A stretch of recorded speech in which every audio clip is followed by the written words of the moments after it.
A lot of things came down over the past couple of weeks, so let's break them down in Super Dario news. Welcome to the newest episode of SDW. Super Dario World! It's a me, Dario! Woohoo!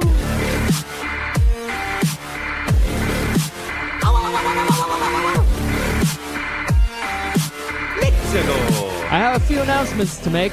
So before I get into those, let me just give you a quick reminder. You can find the podcast in the iHeartRadio app. Just type in the show presents Super Dario World. Or you can find it on iTunes, YouTube, and SoundCloud as Super Dario World Podcast.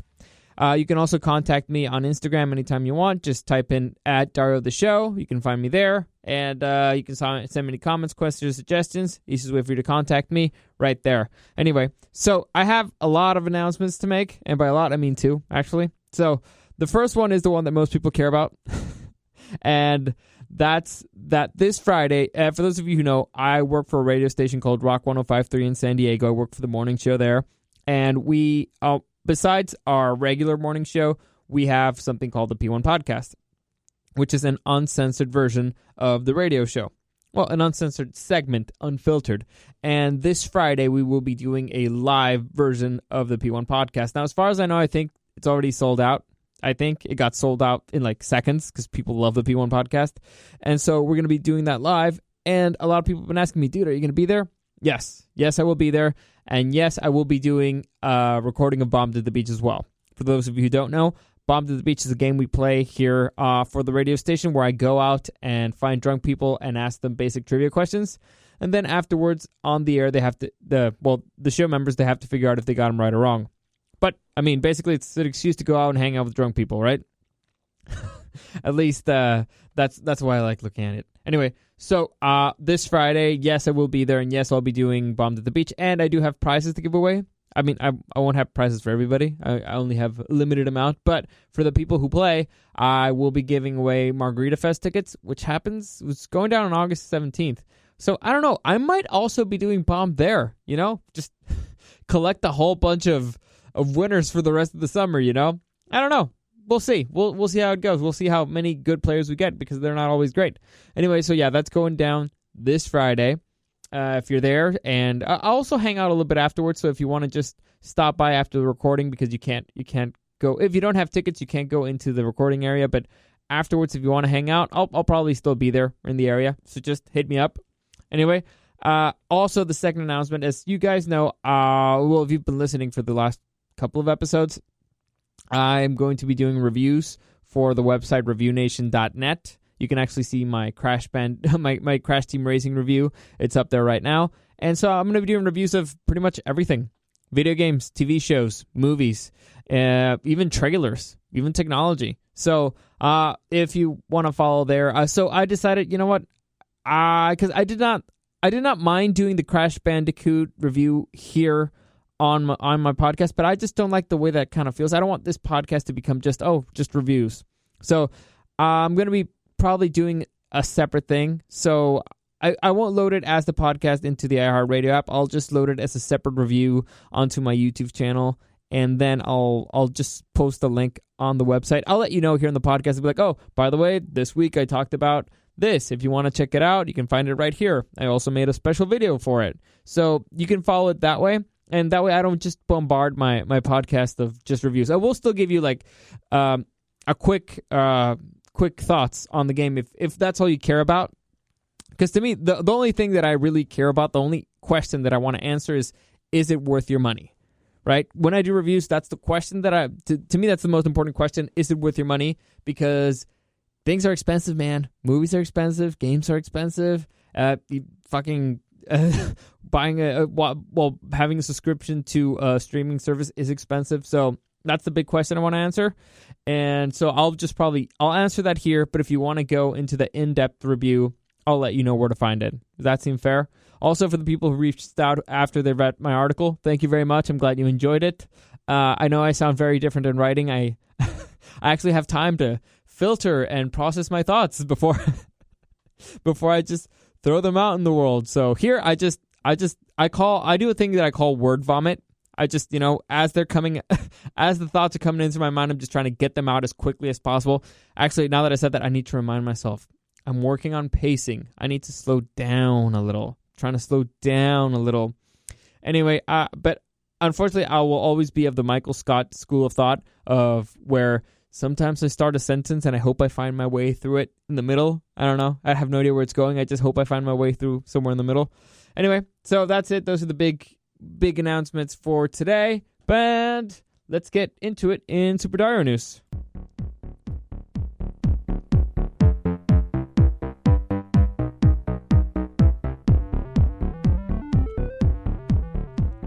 For those of you wondering, that's In Motion. The song is In Motion. I had a lot of people asking, like, dude, that song sounds super familiar. Where have I heard it? The song is called In Motion. It's by Trent Reznor and Atticus Finch. I think that's it. No, it's Atticus Russ. I'm sorry. And so it's actually from the soundtrack of The Social Network. I love that movie. And so, I don't know, it's always felt right. It feels like it fits, like a news thingy, you know? I don't know. Anyway, so where was I? Oh, yeah, Super Dario news. So a lot of things came down over the weekend. It was Comic-Con weekend. So I already covered a whole bunch of stuff. And so I don't want to get into it too much. Like, oh, yeah, the Picard trailer came down. His Dark Materials trailer came down. Snowpiercer came down. So there's a whole bunch of trailers that came down that seemed great. But, I mean, I already covered most of that stuff last week. And so I'll skip to some of the stuff that I feel like may have been lost. In the cracks. They might have fallen through the cracks. And also a couple of really big ones that I was like, okay, I kind of have to mention that one. So let's get started. First off, for those of you who don't know, Quentin Tarantino, who just directed the Once Upon a Time in Hollywood, his 9th film, is kind of in the running to see if he will direct the next Star Trek movie. Now, a lot of people think this is weird, myself included, but I did not know that actually Tarantino's a huge Trekkie. And so I, unfortunately, got stuck in the middle of a debate of two guys who were arguing whether or not Tarantino should do it. I guess the argument from one side is that Tarantino's never done sci-fi. The argument from the other side is that he's a great director and he loves the material. So, he would try his best to honor it. So I don't know how that's going to go down. I honestly have no dog in this fight. But Tarantino did say that if he does the next Star Trek, it would be like Pulp Fiction in space. Now, I have no idea what that means. Honestly, I've been trying to wrap my hand around it, and let's see, because Pulp Fiction is. I'm just gonna go ahead and assume that it's gonna be brutal and raw and kind of his style. So I'll take it. I'm assuming what he's saying. Pulp Fiction is my style, and if I do a Star Trek, I'll do it in my style. So, all right, okay. So far, I've never seen a bad Tarantino movie. I've seen great, and I've seen okay. I've never seen a bad one. So if this is something that he loves so much, I'll give him the benefit of the doubt. He's earned at least the benefit of the doubt. Moving on, the trailer for Rocko's Modern Life Static Cling came down the other day, and this looks phenomenal. For those of you who don't know, Rocko's Modern Life was a cartoon, a 90s cartoon, a Nickelodeon 90s cartoon that I loved. It's about a wallaby named Rocko. It is a really fucked up cartoon. It's really messed up. Looking back on it, it's really, really weird. But the trailer looks phenomenal, especially because it looks like Rocko lost 20 years of his life traveling in space and came back into the 21st century. So he's like, this isn't the 90s anymore. It looks pretty great. Honestly, I'm really enjoying this. I enjoyed the Hey Arnold movie that came out recently. So I'm liking these Nickelodeon reboots so far. Seems like they get it so far, or at least it seems like they've gotten it enough that it's still a good, it's not a reboot, but a good continuation of the original story. So looking forward to that. It's supposed to be streaming on Netflix on August 9th. So less than 2 weeks away. So I'm looking forward to that one. The trailer for Zombieland 2 Double Tap came down also, and it looks phenomenal. Zombieland is up there in the best zombie movies of all time. Top 3, easy, off the top of my head. It's great. It completely changed the genre. It completely changed the way that people looked at action, comedy horror. It's great. I think it helped put Jesse Eisenberg on the map. It's a great film. I'm happy that they continued it. The TV show was kind of lame, and it's mainly because it didn't have the main cast. Woody Harrelson, Jesse Eisenberg, Emma Stone, and Abigail Breslin. The core four. Also, it looks like they're adding Zoe Dutch, Rosario Dawson, and Luke Wilson. So it could only get better from here. Hopefully, I don't know, but hopefully it's as great as the first one, or if it's equally as good as the first one, I'll be happy. If it's even better, you know what? Even I won't be able to complain. Anyway, moving on. I also saw the trailer for A Beautiful Day in the Neighborhood, which is the new Mr. Rogers movie. Tom Hanks plays Mr. Rogers. Oh, it's a trip, man. It's a trip because I don't think they could have gotten anybody else to play Mr. Rogers, and still, it's like, oh man, I don't know if Tom Hanks could, if he could reach that level of kindness and something. But I don't know. It might be just that I have Mr. Rogers, the legend in the back of my mind. So it's hard. It's really big shoes to fill. Comfortable shoes, but really hard shoes to fill. It's a hard sweater. Anyway, but check out the trailer. It looks pretty good. What else? Oh yeah, this one is kind of weird, and I'm not sure how I feel about it. For those of you who don't know, the CW, they have the Arrowverse going on, and in the last crossover from the Arrowverse, they introduced the character Batwoman. So Batwoman is being played by what's her name? It'll come back to me eventually. Ruby Rose. Yeah. Okay. Anyway, so he's played by her, who's actually not that great of an actress, but the show looks high quality from what I've seen in the teaser show. I was actually at the CW party for that TV show. It's called The Batshit Crazy Night. And from what I saw, it looks like they're actually putting money behind it. Supposedly it's going to be a little bit shorter than all the other CW shows, but it will tie in. Now, this tiny piece of news kind of made me worry a little bit because they said that they're going to introduce Hush, the supervillain, the Batman villain Hush, into the Batwoman series. I don't like that. For those of you who listened to this before, Hush is my favorite Batman storyline. And Hush is not really a regular supervillain. He was just kind of for that story arc. I think he does make one or two appearances afterwards, but his main appearance is there. That's where he shines. And I've said this before. That to me, that's my favorite Batman comic because that's where every single person every single character, in that storyline, they're doing all-star performances. Everybody is lights out phenomenal. It's the best version of each character you can find. So putting Hush, unless they're trying to introduce Batman in some way, which would be great, I guess, for the Arrowverse. I don't know. I just don't like it. Hush is very, very closely tied up to Batman. And so they're already bringing in a whole bunch of Batman villains. But this one is particularly tied up with him. I don't know. Hopefully it works out, but hopefully they don't just ruin a fantastic villain.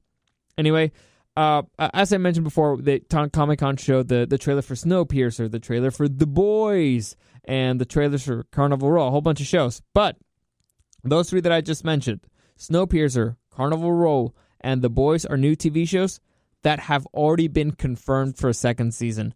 The shows haven't even aired yet, and they are already confirmed for a second season. That's how much faith the studios have that these things are going to be hits. And I get it. Snowpiercer has Jennifer Connelly as the face of the show, and I think it's the only one on an actual network. Yeah, it's the only one on TBS. I believe that the release date still hasn't been confirmed, but The Boys will be coming out pretty soon. That's the star for that show is Carl Urban, and it will be, let me see if I can find this real quick. So, it will be starting July 26th. Hey, dude, it's out already? What? The Boys is... I'm getting out of here, man. I'm just going to go home and watch The Boys. Screw this. Screw this podcast. I'm going to start talking way faster now. Anyway, so Carnival Row, it debuts on August 30th, and the stars for those are Orlando Bloom and Cara Delevingne, Cara Delevingne I'm not a big fan of, but whatever. We'll see what Legolas can do with it. Another big news, also from Amazon, they revealed the creative team behind the Lord of the Rings series, and dude, this is a bunch of heavyweights. If I was excited for the Lord of the Rings before, like I mentioned this before, I didn't mention it on the podcast, but I mentioned it in real life. If I could get hired to work for Amazon on the Lord of the Rings TV show, even if they said, you know what, you're just going to be an assistant to an assistant, and you're just going to be carrying around wires all day, I'd do it. That show sounds amazing, and they're putting in like $1 billion into it. So here's the creative team. Writer, executive producer, Jennifer Hutchinson, who worked on Breaking Bad. Jason Cahill, who worked on The Sopranos, Justin Double, who works on Stranger Things, and consulting producers Brian Cogman, who helped Game of Thrones, and Stephanie Folsom, who helped write in the writing and production process of Toy Story 4. That is, holy shit, amazing. That is a heavyweight creative team. So, like I said, if I was excited for the show before, I have no idea what it's going to be about. I have no idea what it's going to be about yet. I know it's going to be about the Lord of the Rings, but I have no idea what timeline. I have no idea anything. So, really, really excited for that one. They also announced a little bit of the Continental. There's a series that's going to be a spin-off of the John Wick movies.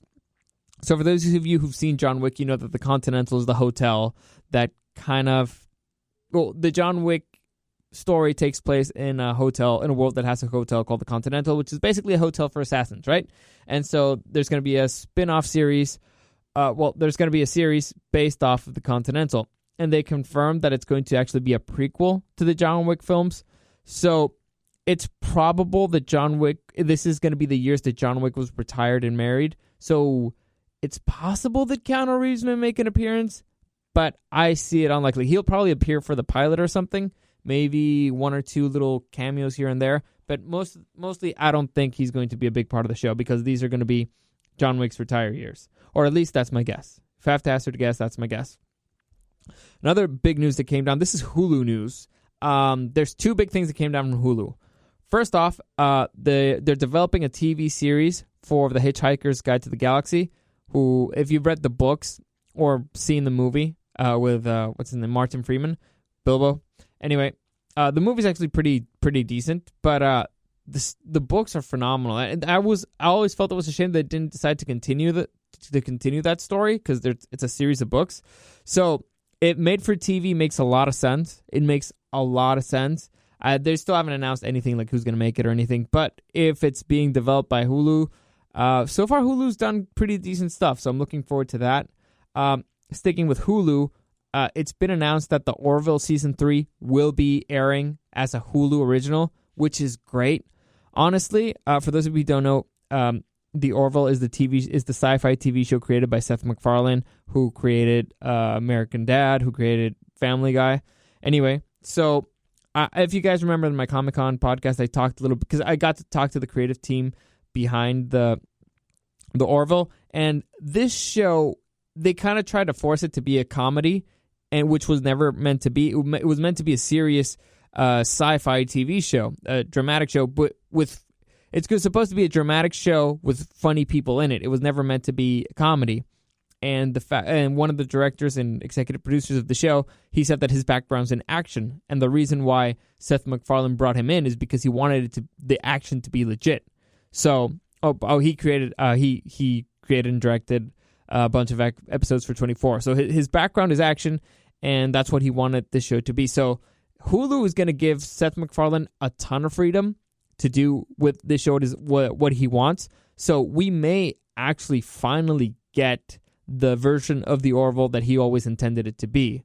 So I'm excited for this. Honestly, I want to see what they can do with it. So far, what they've done is great, and with a little bit more time, because fortunately for streaming services, you sometimes get a little bit more time, but the creative freedom that comes with not being on TV, you can being on a streaming service gives you a lot of freedom.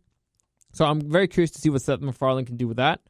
Moving on, these two are kind of weird, but I'm not that weird. But anyway, so Sylvester Stallone confirmed that he's working on a Rocky TV series and a new movie.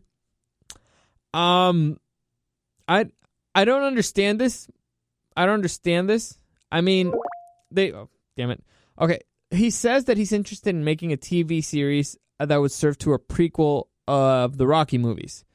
But I mean, unless I'm mistaken, Rocky it starts when he starts his career, right? I mean, he was just a bruiser before. I mean, he boxed a little, but he wasn't a pro boxer. Like, the most interesting part of the story is the one that we saw in the movie. I don't get why he'd want to do a prequel, especially a TV series. And as far as the movie goes, well, he was making Creed. Creed 2 came out. I haven't seen that one. By the way, if any of you have seen it, let me know what he is. But I don't know if... I mean, is this going to be considered another Creed sequel, or is it going to be a solo Rocky movie? I don't know. The point is, it's weird, and it seems like, you know what? Sometimes it's time to let certain franchises go. Rocky was great. Creed was really great. But come on. Prequel show for Rocky? Seriously? Yeah, I don't know. Leaves a bad taste in my mouth. But trying to turn that around, director George Miller says that, by the way, he directed Mad Max Fury Road, and he says that Mad Max sequels are going to happen. Now, Mad Max Fury Road is among the best action movies of all time. The best made. Any list you see of the best action movies of all time, Mad Max has to be considered out the top of it. It is a phenomenal film. It is almost perfect. There's very few things that I would change from it. It is great. And he says that he already has plans for a few sequels, which some of them even include a Furiosa, that's Charlize Theron's character, Furiosa spinoff. So, honestly, I'm okay with this. Dude, just go for it. You did great on the first one. Let's see what you can do. Usually the second movie in a series is the best, but I'm very interested to see what he can do with this. And I really liked... Tom Hardy is a great actor, and you don't need... he was wearing a mask most of the time, but I really liked his work. He's no Mel Gibson, right? He's no Mel Gibson, I have to say that, but he did a really good job and his own version of it. I really liked it. I'd be interested to see the next sequel. And now I'm going to close up with a whole bunch of Marvel stuff because I did not get a chance to discuss this early on. So, Kevin Feige, who is one of the bigwigs in Marvel, he announced that there's going to be a TV show, a Marvel TV show. By the way, the Marvel lineup for Phase 4 looks insane. And so they also added that to a whole bunch of not just movies, a whole bunch of TV shows, a whole bunch of stuff that's coming out. And they said that there's going to be a What If TV show. And that season 1, What If is basically they're going to change one thing in the Marvel universe and see what would have happened. So let's say, what if Captain America died in the ice? You know? Or what if Iron Man's parents never died? So stuff like that. So will you see how it would have altered the timeline? Now, if I have to guess, and they confirmed that season 1 is basically going to focus on the Infinity Saga, I'm guessing it's going to be something related to Captain America not being there. What if Captain America never existed or something? Or if he died? Actually, I might have guessed it. What if Captain America died in the ice? That might actually be it because Chris Evans bowed out already. So, I don't know. We'll see. It looks interesting anyway. After they also announced that, this was one of the biggies, that the Fantastic Four will be joining the MCU. They didn't say who's making it, how or why or where. But they confirmed that the Fantastic Four will be joining the MCU, which is big because the Fantastic Four, along with them, comes Doctor Doom, also kind of the Silver Surfer and Galactus. So there's a lot of really great stuff that's tied up to the Fantastic Four and who you need. And they need another big genius in there. Like, I don't know if you guys listen to my podcast with Eddie. Honestly, the MCU kind of amped up Tony Stark a lot. Tony Stark is not the big brain in the MCU. The big brain is usually Reed Richards. You also have Stephen Strange there messing a little bit, Hank Pym. So they need now a new big brain, and it's probably going. They need Reed Richards in there, Mr. Fantastic. Anyway, moving on, and they announced. Well, you probably know this, that they announced that what's her name, Jane Foster, Natalie Portman will be playing Thor in the next Thor movie. It's going to be Thor 4: Love and Thunder. That's the name so far. But here's the interesting part. Taika Waititi, who is directing it... Oh, no, I'm sorry. No, it wasn't Taika Waititi. I'm sorry. It was James Gunn. James Gunn, who's going to be directing the Guardians of the Galaxy 3, confirmed that Guardians of the Galaxy 3 is going to take place after Thor: Love and Thunder. Now, I know what you're thinking. Dude, at the end of Endgame, we saw Thor leaving with the Guardians of the Galaxy. So how is it the Love and Thunder is going to take place before that if we see Thor leave with the Guardians of the Galaxy? It makes no sense. Well, let me tell you something. You're right.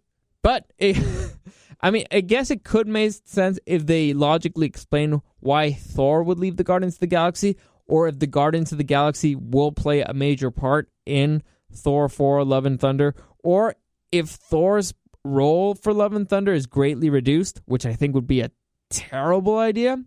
But, I mean, and by the way, by Thor, I'm saying Chris Hemsworth. Chris Hemsworth Thor, not Natalie Portman Thor. This is going to be a nightmare. Not chick Thor, boy Thor. This is going to be a nightmare. Why couldn't they come up with another name? Anyway, but yeah, it's going to be really interesting. So Phase 4 of the MCU half sounds like a mess, but half sounds super interesting. The timeline that Disney gave themselves, or Marvel gave themselves, is really rough. It's really rushed. But, I mean, so far they've been able to deliver, so hopefully it works out. Anyway, that's it. That's it for today. I covered all the big stuff that happened. I skipped a bunch of stuff because I thought they were going to be relevant, and because I already thought this was going to be a little bit too long, and because I want to go see the boys. So, as always, thank you for listening. If you want to contact me, you can always find me at Dario the Show on Instagram. And that's it for today. Thank you for listening, and I'll see you again tomorrow.